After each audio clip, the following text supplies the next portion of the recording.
Cette phrase donc de Vladimir Poutine sortie d'à peu près nulle part hier pour expliquer à son auditoire pourquoi l'Occident en veut tant à la Russie. Regardez. Après l'effondrement de l'Union soviétique, nos ennemis se sont certainement fixés comme objectif de terminer le travail. En détruisant ce qu'il reste de la Russie historique, de la Fédération de Russie, pour servir leurs intérêts géopolitiques. Je dis cela avec confiance en tant qu'ancien directeur du FSB, en tant qu'ancien secrétaire du Conseil de sécurité, puis président et commandant en chef. Curieusement, ils cherchent à se venger de leur défaite en Russie dans l'histoire, après les expéditions infructueuses d'Hitler ou de Napoléon. Il existe de nombreux exemples historiques. Visiblement, quelqu'un pensait que notre pays était faible, mais ils ont tort. Et je pense que beaucoup de gens ont réalisé qu'ils avaient tort. Et oui, parce que Magali, depuis des siècles, l'Occident collectif, comme on dit en Russie, rêve d'écrabouiller l'Empire, c'est ça. C'est d'ailleurs pour ça, que Hitler a notamment mis le monde à feu et à sang. Bah, c'est bien connu. Adolf Hitler avait une obsession, conquérir la Russie des tsars. Vous l'avez lu dans vos cours d'histoire comme moi, bien sûr, évidemment. Encore une fois, Vladimir Poutine instrumentalise la Seconde Guerre mondiale pour justifier ses agressions à lui. Adolf Hitler, donc, a bien envahi la Russie par surprise à l'été 1941, une décision du Führer qui avait surpris jusqu'à ses généraux, alors qu'on le rappelle, Berlin et Moscou étaient liés par un engagement de neutralité, le fameux pacte germano-soviétique, une décision fatale. Elle a causé la mort de millions de personnes et plongé le monde donc dans la guerre totale que l'on connaît. Mais si Hitler a décidé d'écraser la Russie à ce moment-là, ce n'était pas pour l'envahir, c'était juste un moyen pour lui, en tout cas c'était sa tactique, d'anéantir le seul pays qui lui résistait encore, c'était la Grande-Bretagne à l'époque. Et contrairement à ce que dit Vladimir Poutine, le monde occidental n'a jamais voulu, ne veut pas et ne voudra jamais terminer l'œuvre d'Adolf Hitler. J'ai du mal à croire qu'il faille le répéter. Mais c'est ainsi. Incroyable. Vladimir Poutine parle aussi des velléités de Napoléon. Oui, il y a une chose qui réunit en effet Adolf Hitler et Napoléon, deux en fait. Donc la défaite, évidemment, qui a entraîné leur chute à tous les deux. Et ils ont attaqué la Russie sans déclaration de guerre préalable. Ça, c'est vrai.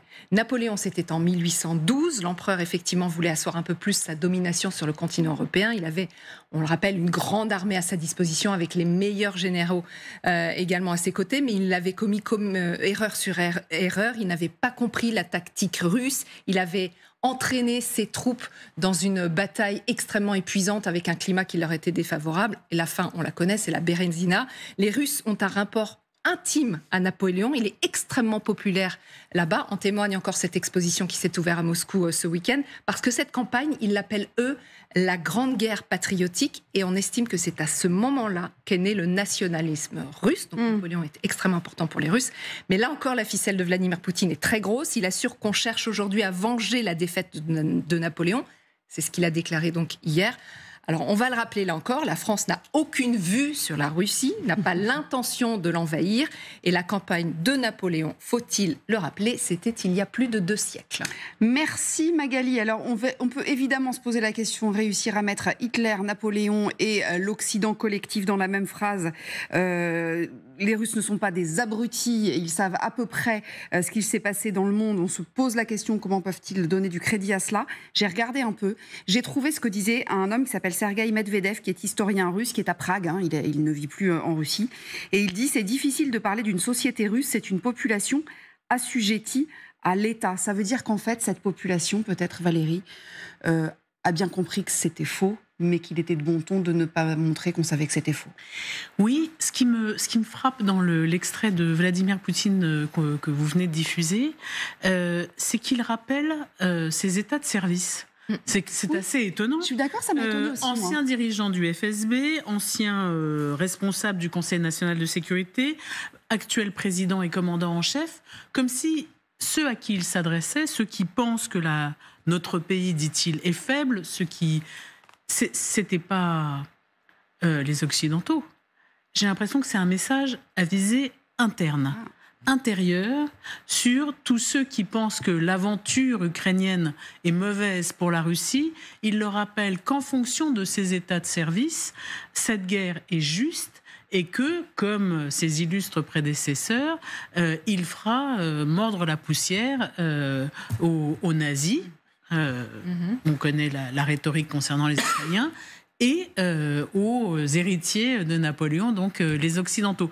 Moi, j'ai plutôt entendu une mise en garde à ceux parmi ses proches, au Kremlin, dans les luttes de pouvoir qu'on devine, je n'ai pas d'informations particulières, de dire ne vous y trompez pas, moi-même qui ai eu toutes ces fonctions éminentes, je sais de quoi je parle. Je vous vois. Ouais, je vous vois. Allez-y, Mathieu. En tout cas, ce qu'on sait aussi, c'est que parmi toutes ces fonctions, il n'a pas eu celle d'historien. Et moi, il y a quelque chose toujours qui me frappe par rapport à Il est sans doute en train de réécrire les programmes scolaires. Attention. Réécrire l'histoire, c'est pas être historien. Oui, non, mais je sais. Il y a toujours quelque chose qui me frappe face à ce grand Occident, c'est que les deux grands héros de Vladimir Poutine, Pierre le Grand et Staline, ont tous deux pris des inspirations idéologiques qui provenaient pourtant d'Occident. Le voyage d'Occident de Pierre le Grand pour moderniser la Russie, donc l'Occident était le modèle de Pierre le Grand. Et bon, le communisme, je rappelle que c'est quand même un Allemand, notamment, qui a écrit, Karl Marx, tout ça, donc on est bien en Europe occidentale. Et lui-même avait dit, il y a quelques semaines, Magali, on en avait parlé, on a tenté le modèle occidental, puis on s'est aperçu que ça ne fonctionnait pas. Oui, mais pourquoi ici toujours ces grands héros ? Oui, c'est ça. C'est toujours le rapport extrêmement complexe en Russie entre les différentes tendances. Est-ce qu'on est des Occidentaux ? Est-ce qu'on est des Asiatiques ? Est-ce qu'on est entre les deux ? Ça, ils n'ont toujours pas réglé le problème. Ils sont toujours en train de se rechercher, quoi qu'il arrive. Mais la Russie a besoin d'un ennemi. Elle vit très bien avec un ennemi, surtout quand on est une autocratie. Il faut un ennemi. Donc, voilà, il n'y a rien de nouveau sous le soleil. Imaginez quand même, Général Chauvency, que Napoléon et Hitler, que le monde occidental entier était derrière Napoléon et Hitler, déjà en les mettant dans la même phrase, était derrière eux avec pour seul but d'aller écrabouiller alors l'Empire, la Russie soviétique ou ce qu'on veut. C'est quand même... Enfin, moi, ça nous paraît toujours complètement sidérant quand même d'entendre ça. Objectivement, on en souriait sur le plateau quand Magali nous racontait ça. On ne peut pas comparer quand même Hitler et Napoléon. Déjà. Moi, de notre côté, c'est pas tout à fait la même chose. Bon, la Bérésina est une victoire militaire, parce qu'on a trompé les Russes, il ne faut pas l'oublier. L'expression de la Bérésina. Aujourd'hui, mais effectivement, c'est la cata. Il fallait dire c'est la cata. Ouais, c'est la cata. Voilà. Par contre, la situation n'a pas été reluisante. Bon, maintenant, c'est vrai que cette association historique fait que ce sont les deux grands marqueurs aujourd'hui finalement de la Russie, que ce soit Hitler ou bien Napoléon, parce que bon, d'abord, je rappelle aussi que Napoléon a pris Moscou, ce qui n'est pas le cas d'Hitler. Voilà, donc c'est la Russie agressée. Vous avez parlé de la Grande Guerre patriotique, oui, c'est l'agression du peuple russe. Et ce qu'on a vu tout à l'heure sur ces nouveaux mobilisés suite à l'attentat à Moscou, je pense que ça correspond aussi à cet esprit-là. Quand on se sent agressé en Russie, on le dit tellement souvent sur ce plateau, on dit on va réagir pour lutter contre cet agresseur qui veut nous faire disparaître. C'est un petit peu, je dirais, le syndrome de l'assiégé permanent en Russie qui fait qu'ils réagissent très fortement et Poutine capitalise là-dessus. Oui, bien sûr. Aucun problème. Et ça marche. C'est un constat qu'on ne peut que faire aujourd'hui. Ce qui est intéressant, Alexandre Négrus aussi, c'est que quand Valérie dit il parle sans doute ces visées sont sans doute des visées internes, etc.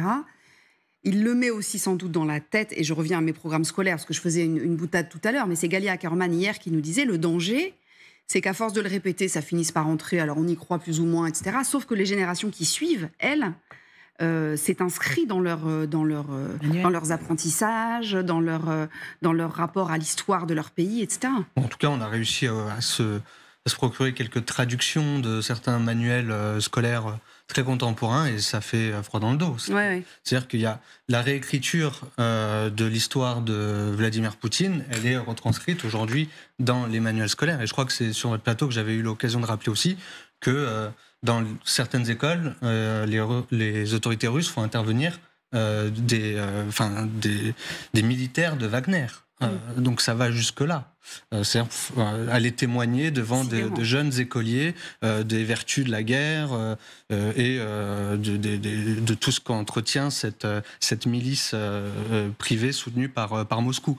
Donc je suis tout à fait d'accord sur le fait que le message il est destiné à la population russe et de toute façon, Vladimir Poutine cherche à constamment être dans une posture de victimisation pour mobiliser en interne contre, maintenant on l'a bien compris depuis longtemps, ce qu'il qualifie d'Occident collectif, et puis il mène une guerre totale. Il y a la guerre militaire, mais il y a cette guerre des récits, le choc des volontés, la guerre informationnelle, le cyber. Et donc là, on est dans la manifestation de l'une des composantes de la guerre que mène Vladimir Poutine contre l'Occident.